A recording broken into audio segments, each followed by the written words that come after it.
Assalamualaikum warahmatullahi wabarakatuh.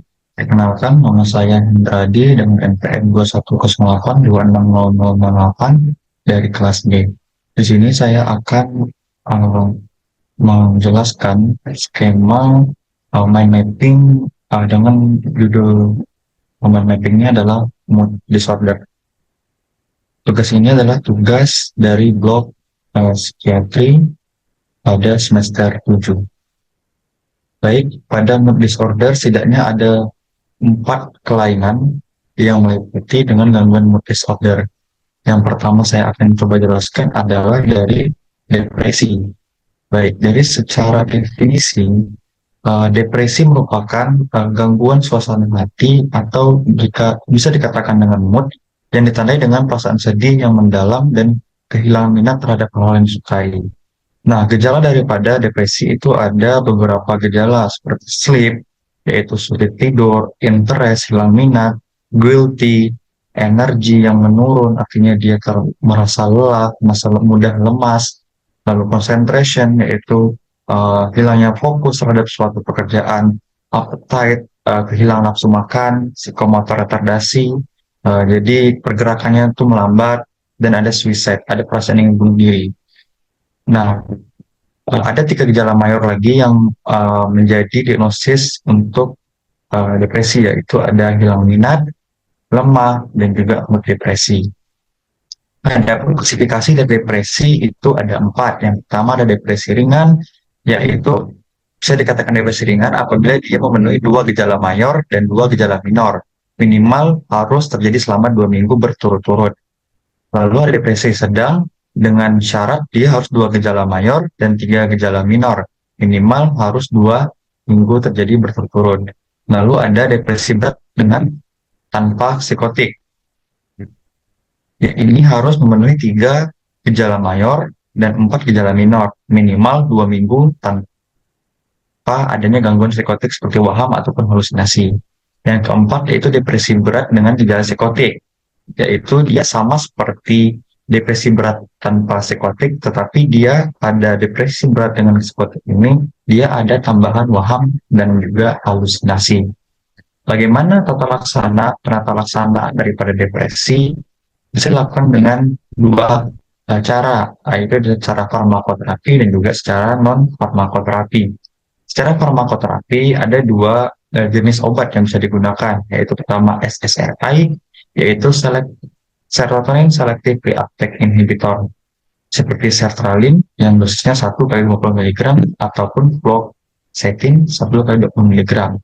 Ada golongan tricyclic atau TCA, itu seperti amitriptyline dengan dosis 3 kali 25 mg. Nah, untuk farmakoterapinya bisa kita berikan psikoterapi, CBT, ECT, yaitu elektrokonvulsif terapi, di mana ECT ini merupakan suatu terapi non farmakoterapi menggunakan aliran listrik seperti itu. Nah, CBT tadi adalah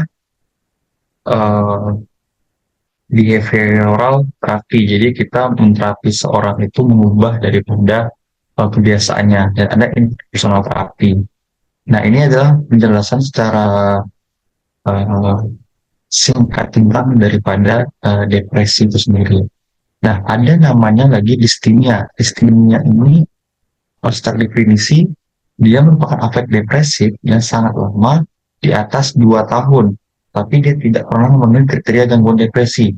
Jadi bisa dikatakan dia ini mau masuk ke depresi tapi tidak sampai-sampai memenuhi kriteria yang disampaikan pada klasifikasi tadi. Depresi ringan pun dia tidak memenuhi kriterianya, jadi tidak sampai 2 gejala mayor dan tidak sampai 2 gejala minor.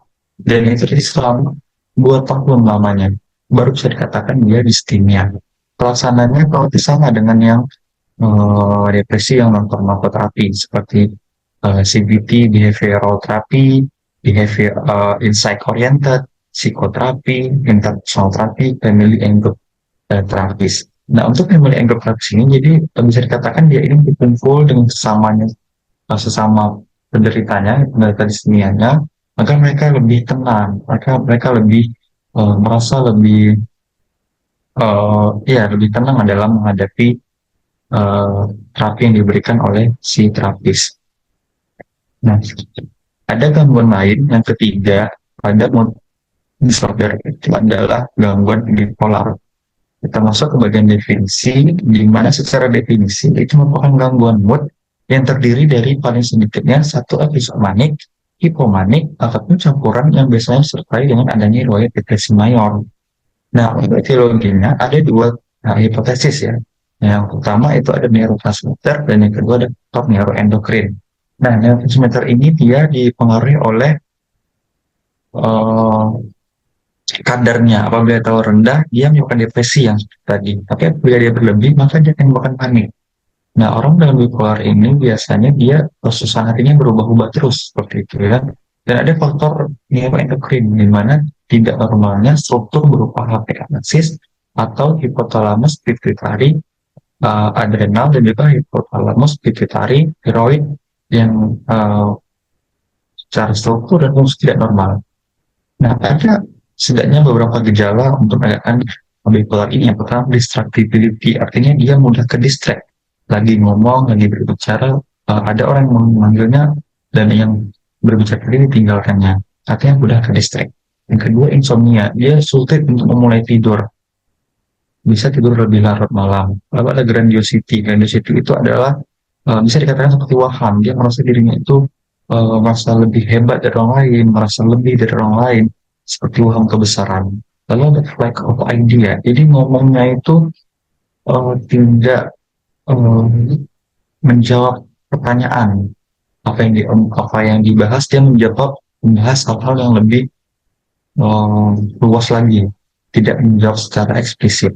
Lalu ada activity, lalu ada speech. Speechnya ini berlebihan. Mengalami bipolar ini bisa berlebih, bisa juga menjadi hipomanik seperti itu. Lalu ada talklessness. Talklessness ini uh, apa yang diomongnya itu tidak memiliki makna yang sempurna kan.